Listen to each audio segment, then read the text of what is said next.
engine oil chia kan pai mai tur khami mang khan ei rong bol na gas thuk kan siam chuka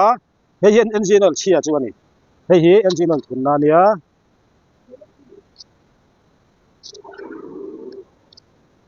tok ma ya chuan a kan kharanga chuan ta hiya kan onanga ngor o aron lon chuka boi thla do ta hian kan ho ti ranga khoi lai ta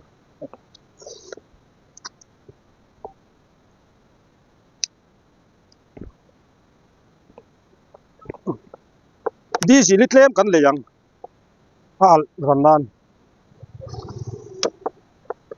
diesel tlem le khani na kai ma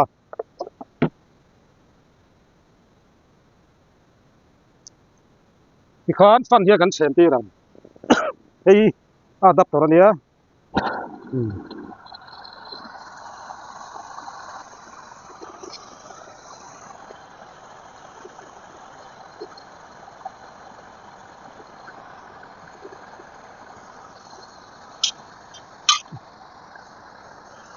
para tui kan kang chinam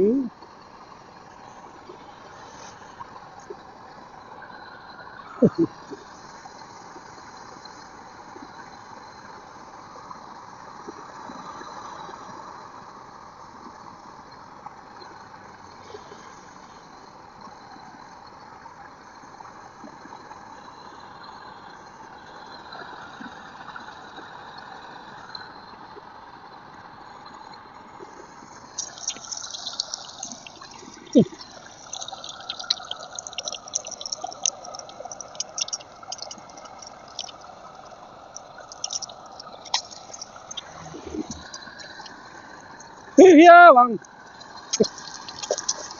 asalu tuka achak lu tuka ni duain hey artui thang lonin puru na un hal ta kaya chak dia tin sabayang thir tu te khan fan galau ti hiam thai mina ni ga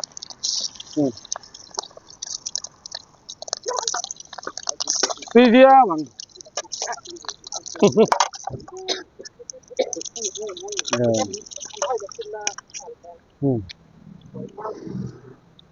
kanin hay kan la op na wa hay fan hi a lian kan du chuanin hay kan on fan hi thi kan pe tamang bela ung lo hey kan chuan na kha bela ung lo di khan or rap thei ra ni thuk thi tin a design hi a double pona theya thuk thi chuan tunami hi ate chi ni theya ya lian hian a ti theya amai na lian kan an ti ate kan an chin le tu na hian ate ya chak zo ka oil po hek lo zo amai al po na zo ama ro chu aron man chua hi kemi na me a khu hi amai al hi sen khat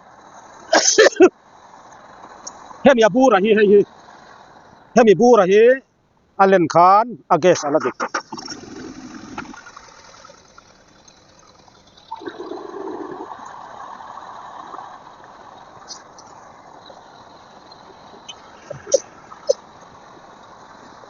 thuk vel tan tu ani hi na ai ma sabera ta ka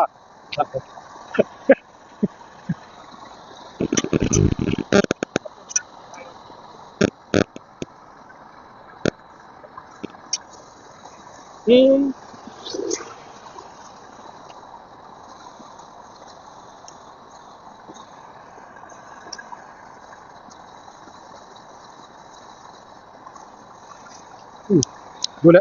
gutok ba mon thì khan adu tan or dar thei reng ania a design hi du dan da din na ti theya vok ta chum na in du ani chuan a lianin kan siam anga hei a hian a al ana sok bokang